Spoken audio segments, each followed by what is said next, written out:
So the next topic is linear programming problem. ठीक है, और शॉर्ट फॉर्म में हम इसको बोलते हैं एलपीपी। ठीक है, इससे एग्जाम में मैक्सिमम दो, मैक्सिमम तीन, ठीक है, तीन क्वेश्चन पूछे जाते हैं। दो क्वेश्चन तो पूछे जाएंगे, एक पार्ट बी में से और एक पार्ट सी में से। ठीक है, यानी 8 to 10 मार्क्स का होता है। ये रेयर चांस होता है, कई बार होता है कि दोनों ही क्वेश्चन पार्ट सी में पूछ ले। ठीक है, 4.75 मार्क्स के। ठीक है, तो ऐसा क्रॉस भी कर जाते हैं ये। तो इसमें देखो, एलपीपी में क्या है हमारे पास।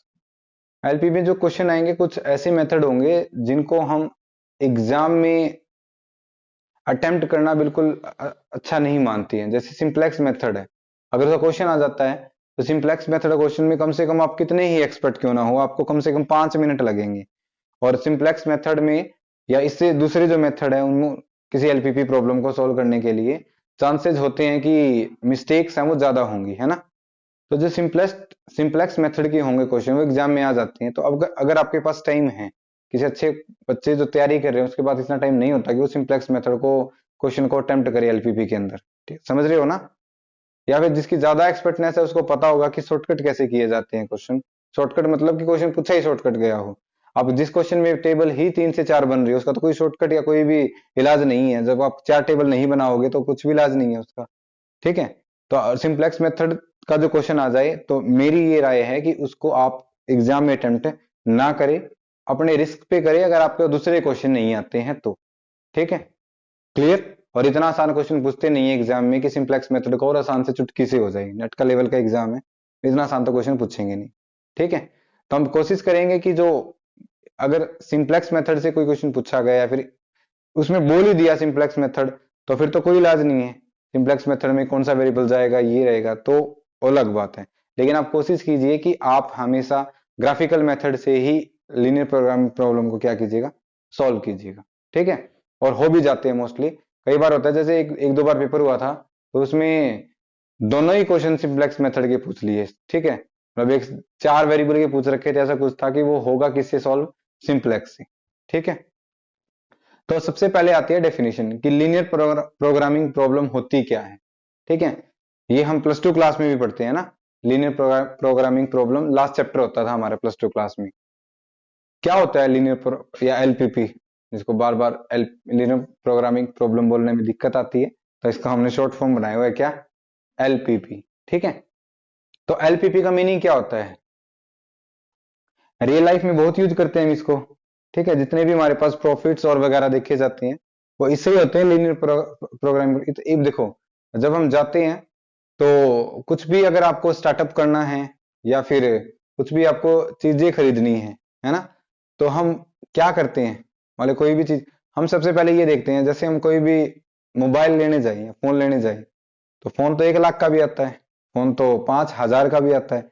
लेकिन हम सबसे पहले जाके क्या बोलेंगे उसको, कि क्या बोलते हैं, जेठालाल वाले नाटक में भी देखा होगा, क्या बोलते हैं, आपको फोन चाहिए तो नेक्स्ट वो बोलता है कि कितने का चाहिए, है ना, कि आपका बजट कितना है, कितने का चाहिए आपको।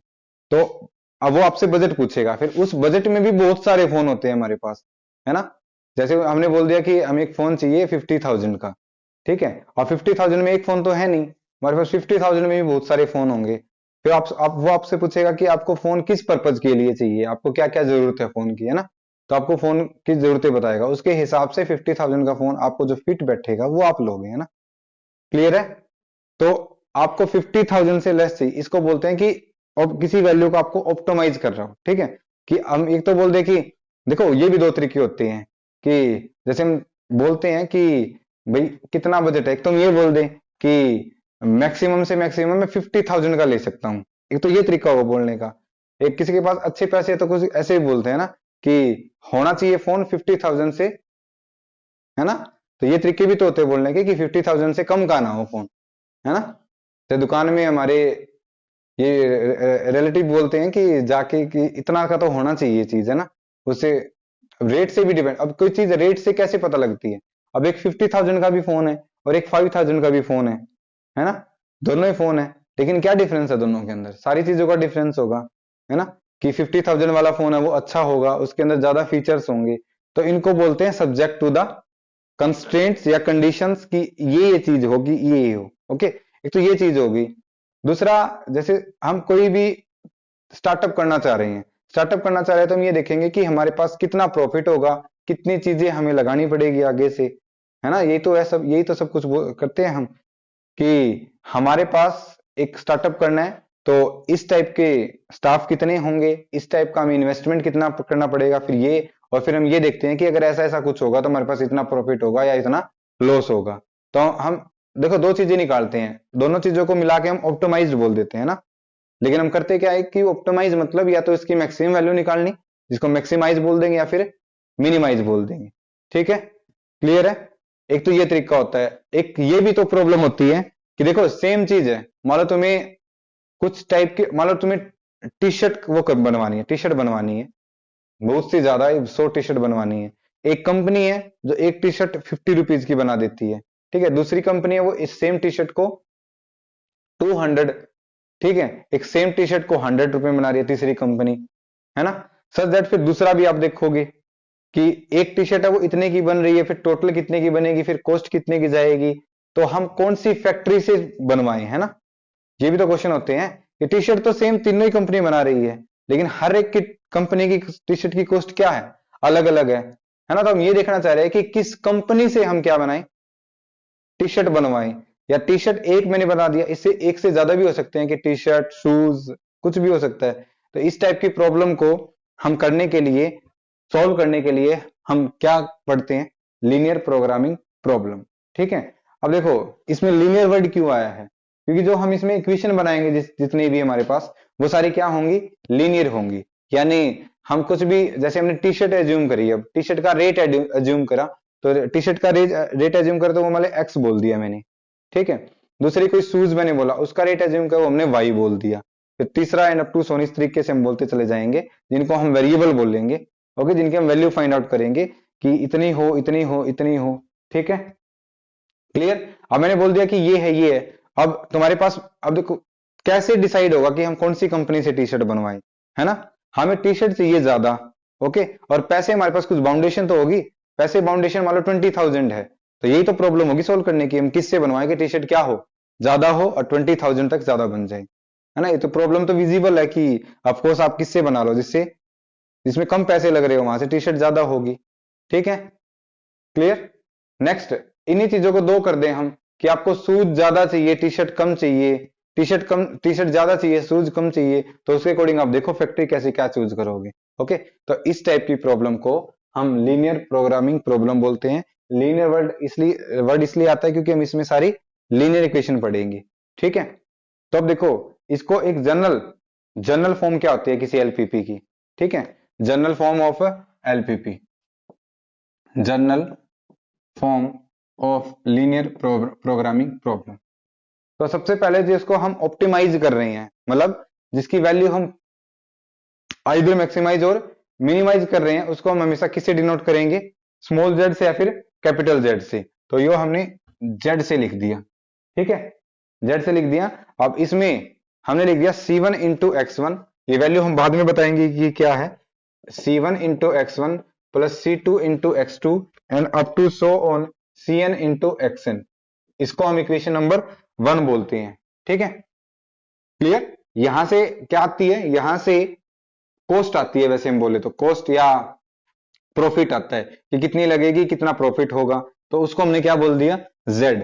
अब हमें इस जेड को ही क्या करना होता है, ऑप्टिमाइज। ऑप्टिमाइज के दो मतलब होते हैं, एक तो मैक्सिमाइज करना और एक मिनिमाइज करना। ठीक है, अब ये तो होगी, अब तुम्हें कंडीशन भी तो चाहिए, तो उसको बोलते हैं सब्जेक्ट टू कंडीशंस या कॉन्स्टेंट्स। ठीक है, तो सब्जेक्ट टू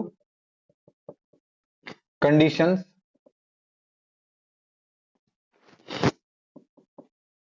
तो सबसे पहले लिख दिया a11 into x one plus a12 into x two plus a13 into x three and up to so on a1n into xn। ठीक है, ये लिख दिया यहां पे।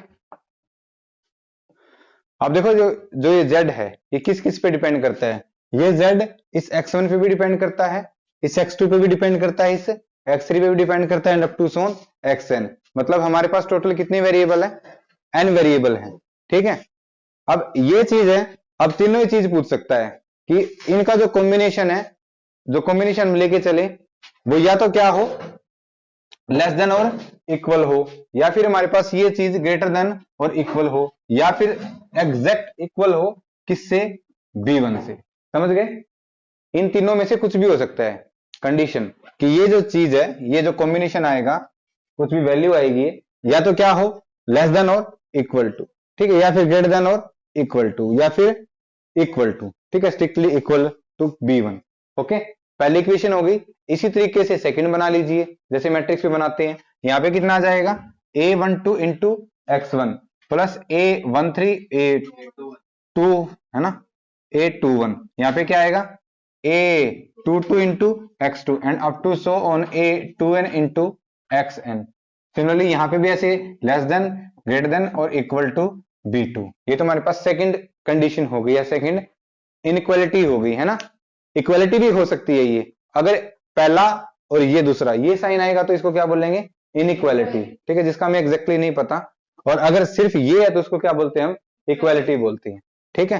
सिमिलरली थर्ड बना दीजिए, फोर्थ बना दीजिए and up to so on. तो लास्ट में हम चलते चले जाएंगे, लास्ट में जाके तो जो हमारे पास आएगा वो आएगा an1 into x1 plus an2 into x2 and up to so on an ना into xn and less than equal to, greater than equal to and equal to bn। ये बोल दिया। ओके, स्क्वायर मैट्रिक्स होगी, या फिर आप क्या कीजिए, यहां पे n की जगह क्या रख दीजिए, m, am1 x1 plus am2 x2 and up to so on amn, ठीक है, कर देता हूं मैं वो।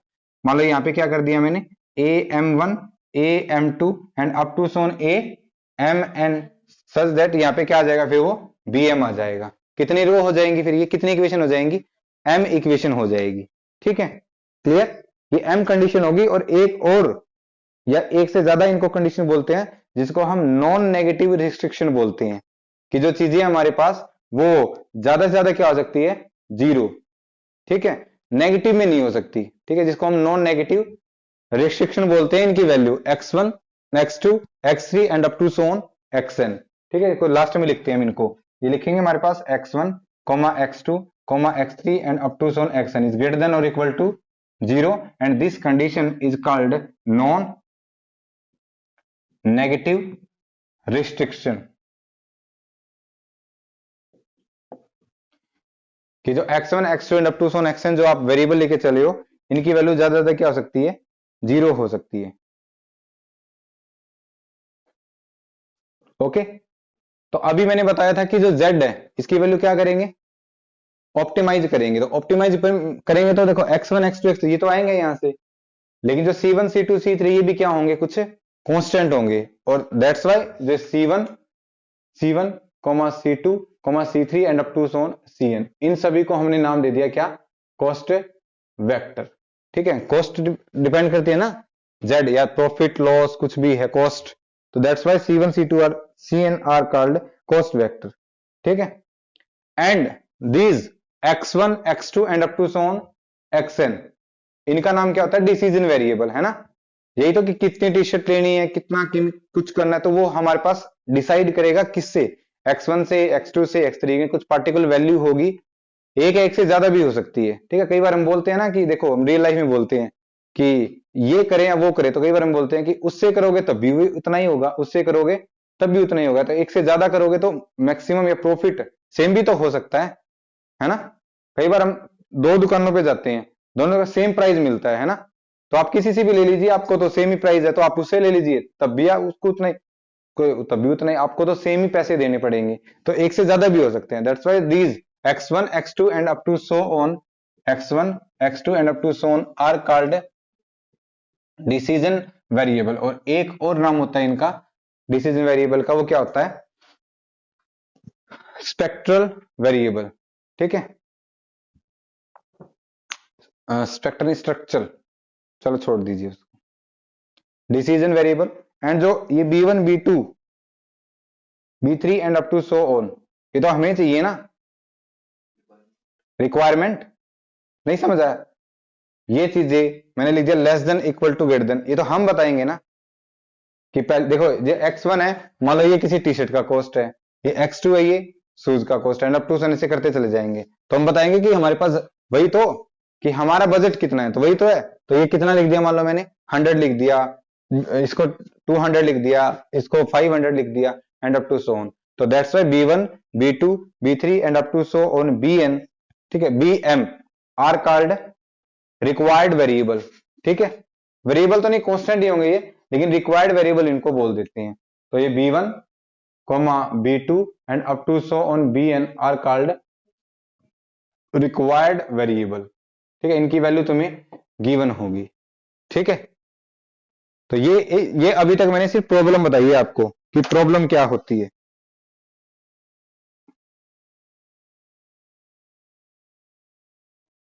क्लियर, ये तो सिर्फ अभी तक प्रॉब्लम है। फैन ऑन करना है तो क्लियर। तो ये अभी तक क्या है, सिर्फ प्रॉब्लम। ओके, इसके सॉल्यूशन को क्या बोलेंगे, सॉल्यूशन किसको बोलेंगे हम, ऑप्टिमाइज करेंगे। तो देखो कुछ ऐसी वैल्यू आ जाएगी x1, x2 and up to सन, कितने डिसीजन वेरिएबल है, n। ठीक है, ये करेंगे। तो ऑप्टिमाइज में भी दो चीजें होती है कि किसी चीज को हम ऑप्टिमाइज कर रहे हैं, तो या तो क्या करेंगे हम इसको मैक्सिमाइज या फिर मिनिमाइज। तो अगर इस पॉइंट पे, इस पॉइंट पॉइंट बोल दो इसको या सेट बोलूं, सेट बोल देता हूं। इस सेट पे अगर z की वैल्यू क्या आ रही हो, मैक्सिमम। ठीक है, मतलब इससे अलावा कोई भी आप सेट उठाओगे तो उस पे इसकी वैल्यू क्या आएगी, इस वैल्यू से क्या आएगी, कम आएगी। तो ये उसकी क्या कहलाएगी, मैक्सिमम वैल्यू कहलाएगी। ठीक है भाई, तुम्हें ज्यादा चाहिए प्रॉफिट। हम देखो, हम क्या करते हैं कि जब मैक्सिममाइज करने की बात आती है ना, तो मैक्सिमाइज हम हमेशा किसको करते हैं, प्रॉफिट को करते हैं, कि हम ऐसा कुछ करें कि ज्यादा प्रॉफिट हो। ठीक है, और मिनिमम से मिनिमम क्या चाहते हैं, लॉस। तो मिनिमाइज करेंगे तो पक्का किसकी बात हो रही होगी, लॉस की, इतना लॉस होगा हमारे पास। और मैक्सिमाइज करेंगे तो प्रॉफिट की बात हो रही होगी। ठीक है, तो इसमें से अच्छा कौन सा, प्रॉफिट निकालना अच्छा रहता है, लॉस, प्रॉफिट। तो ज्यादातर तुमने क्वेश्चन देखोगे कि मैक्सिमाइज के ही आते हैं, कि मैक्सिमाइज दिस, मैक्सिमाइज दिस। ठीक है, 70 to 80% क्वेश्चन मैक्सिमाइज के ही होते हैं, कि इस चीज को आप मैक्सिमाइज कीजिए, मैक्सिमाइज कीजिए। ठीक है, तो हो सकता है जैसे मैंने पहले बताया कि ऐसे एक से डिफरेंट एक से ज्यादा पेयर भी हो सकते हैं, कि जिसके लिए इसकी वैल्यू क्या हो जाए, मैक्सिमाइज हो जाए। ठीक है, और हो सकता है होने को तो इनफाइनाइट हो जाए, कि इनफाइनाइट आपके पास ऐसे सेट है, इनफाइनाइट हो जाएंगे तो हम बता ही नहीं सकते, है ना, कि ये इसकी मैक्सिमम वैल्यू होगी। लेकिन ये जरूर बता सकते हैं कि इंक्रीज करते चले जाओ वैल्यू को तो वो हो जाएगी। तो उस पर हम फिर फर्दर इसको क्या करेंगे, डिवाइड करेंगे कि बाउंडेड सॉल्यूशन है या फिर अनबाउंडेड सॉल्यूशन है। फिलहाल सिर्फ हम किसको बता रहे हैं, सॉल्यूशन को, कि सॉल्यूशन क्या होगा। ओके, क्लियर, आ गया सॉल्यूशन समझ में। तो अगर इस सेट के लिए इसकी सॉल्यूशन कब बोलेंगे, इस सेट के लिए इसकी क्या आ रही हो, maximum value, minimum value, such that this set satisfy this all conditions. तो इनको मैं एक नाम दे देता हूं, इन सभी को एक ऐसे करके, और इसको मैंने क्या बोल दिया, टू। टू के अंदर सारी की सारी क्या है, इनइक्वालिटीज है।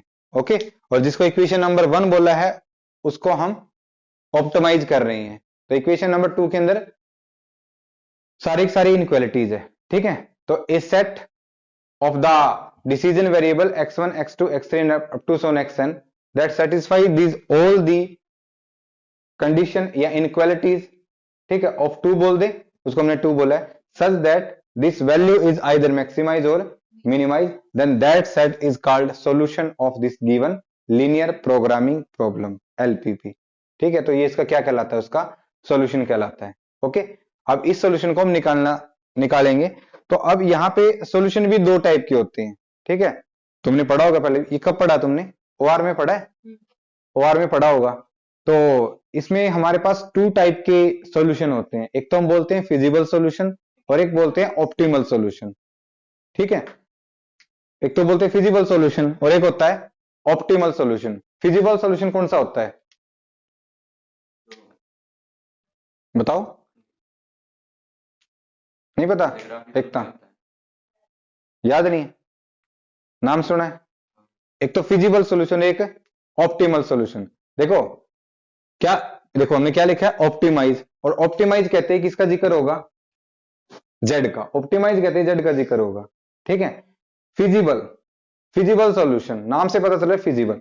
फिजिबल सॉल्यूशन उसको बोलेंगे हम अगर कोई सॉल्यूशन सच में एग्जिस्ट कर रहा हो, अगर ये देखो, ये बोल दिया मैंने x1 x2 and up to Son x3, अगर मैं सिर्फ दो वेरिएबल लेके चलूं, मान लो सिर्फ दो वेरिएबल ले लिए मैंने, एक ले लिया x1 और एक ले लिया x2, सिर्फ जो ग्राफिकल मेथड है वो टू के लिए यूज होता है ना, क्योंकि उसमें हम x और y प्लेन दो दो ही वेरिएबल के कोरस्पॉन्डिंग हम वहां पे ड्रॉ कर सकते हैं, ठीक है। लेकिन थ्री के लिए, फोर के लिए भी हम ग्राफिकल मेथड यूज करते हैं, कैसे? ड्यूलिटी का यूज करके, है ना, कि किसी भी लीनियर प्रॉब्लम की क्या निकाल देंगे हम, इसका ड्यूल निकाल देंगे, फिर उसको हम फिर ग्राफिकल मेथड सॉल्व करेंगे। ओके, तो क्या करते हैं हम, किसी भी अगर दो वेरिएबल के क्वेश्चन को, जिसके अंदर दो वेरिएबल या दो चीजों पे रिस्ट्रिक्शन हमें गिवन है, उस पे हम ग्राफिकल मेथड लगा इसको सोल्व करते हैं, तो एक कंडीशन होती है जिसको हमने क्या बोला था, नॉन नेगेटिव रिस्ट्रिक्शन। इसको हम जब बनाते हैं तो तुम्हें याद होगा, जो ग्राफ है सिर्फ फर्स्ट क्वाड्रेंट में देखते हैं। वो क्यों देखते हैं फर्स्ट क्वाड्रेंट में?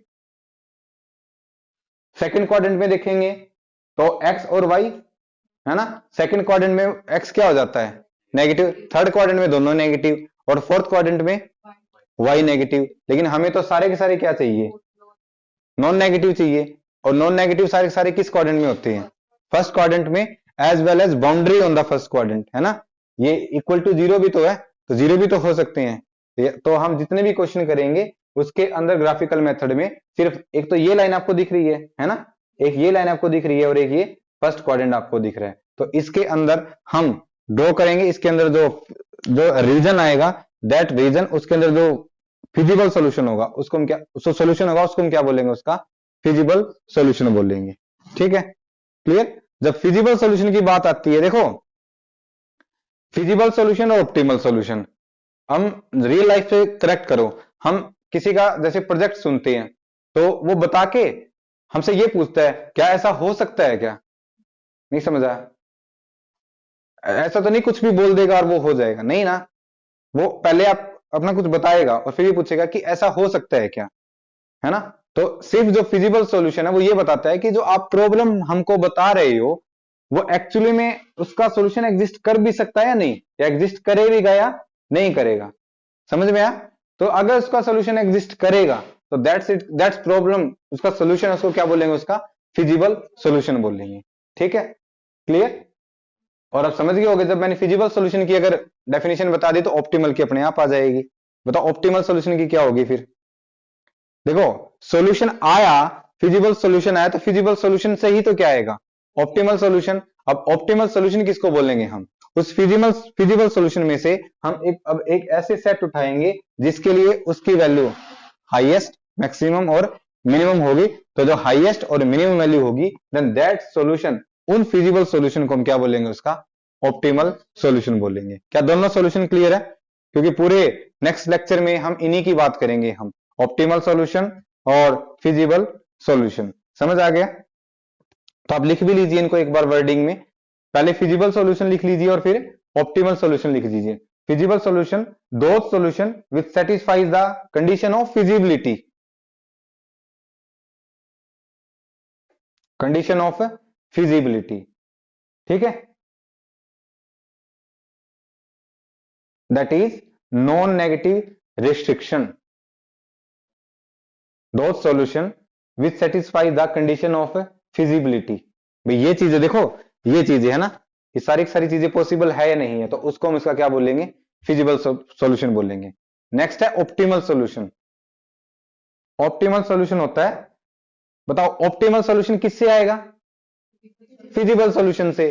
तो the feasible solution which optimize the given, इस जेड को, जेड का नाम क्या होता है, प्लस टू क्लास में बोलते हैं इसको, क्या बोलते हैं, ऑब्जेक्टिव फंक्शन, है ना।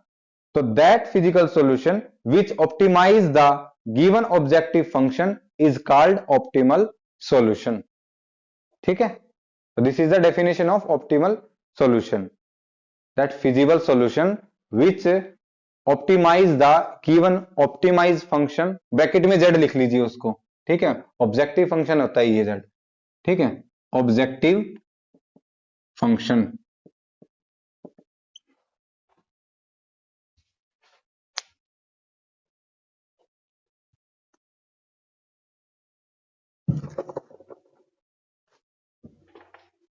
ठीक है।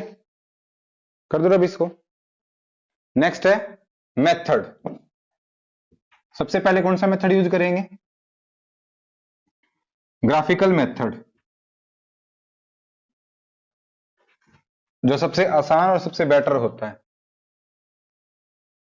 अब यहां पे क्या क्या कंडीशन हो सकती है, देखिए, जब हम इस टाइप की प्रॉब्लम को सॉल्व करेंगे तो मैंने अभी तक तुम्हें दो सॉल्यूशन बताए हैं, एक तो ऑप्टिमल सॉल्यूशन और एक फिजिबल सॉल्यूशन। ठीक है, जब फिजिबल सॉल्यूशन ही एग्जिस्ट नहीं करेगा तो फिर ऑप्टिमल सॉल्यूशन एग्जिस्ट नहीं करेगा।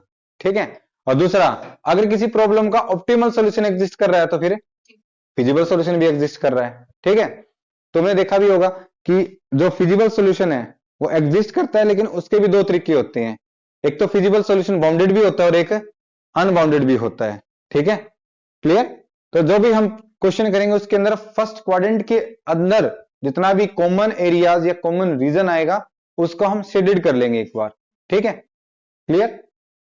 नेक्स्ट, अगर फिजिबल सॉल्यूशन आ गया तो बताओ ऑप्टिमल सॉल्यूशन, एक तो मैंने बोला कि ऑप्टिमल सॉल्यूशन एग्जिस्ट करता है, तो ऑफ कोर्स फिजिबल सॉल्यूशन तो एग्जिस्ट करेगा।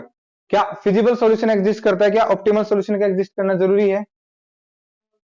कोई जरूरी नहीं है। पक्का?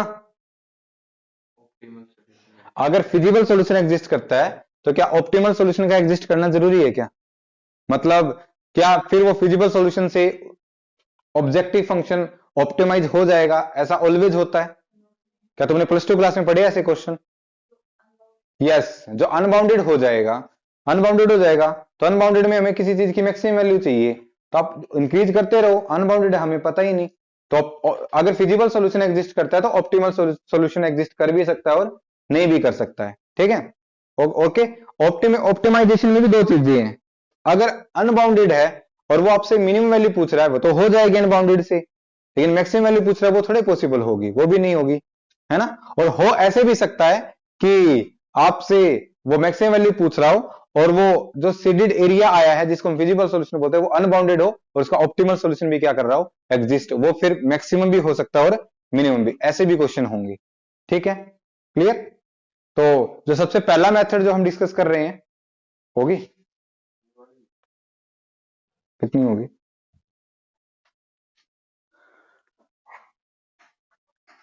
चलो एक बार दोबारा वीडियो स्टार्ट कर लेता हूं मैं। ठीक है, एक बार दोबारा मीटिंग स्टार्ट